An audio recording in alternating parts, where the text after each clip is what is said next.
एक बार की बात है। एक घना जंगल था जिसमें पेड़ों की घनी छांव और नदियों की मीठी धारा बहा करती थी। उस जंगल में एक नन्ही चिड़िया रहती थी जिसका नाम चंचल था। चंचल का मन बहुत उदास था क्योंकि उसे उड़ने से डर लगता था, जबकि उसकी सारी दोस्त चिड़ियां आसमान में उड़कर मस्ती करती थीं। चंचल हमेशा पेड़ की डाली पर बैठी रहती थी और उन्हें देखती रहती थी। एक दिन चंचल के पास एक बुजुर्ग बाज आया। उसने चंचल से पूछा, बेटी तुम क्यों उदास हो? चंचल ने कहा, दादाजी, मुझे उड़ने में डर लगता है। क्या होगा अगर मैं गिर गई तो?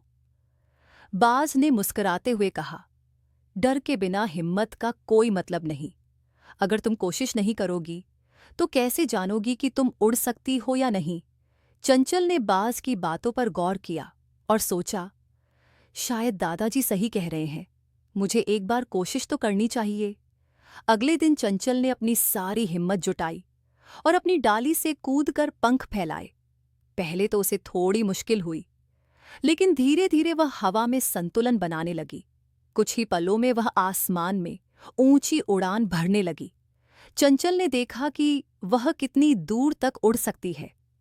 वह पेड़ों के ऊपर से गुजरी, नदियों के किनारे किनारे उड़ती रही और उसे ऐसा लगा जैसे वह सारे जंगल की रानी बन गई हो।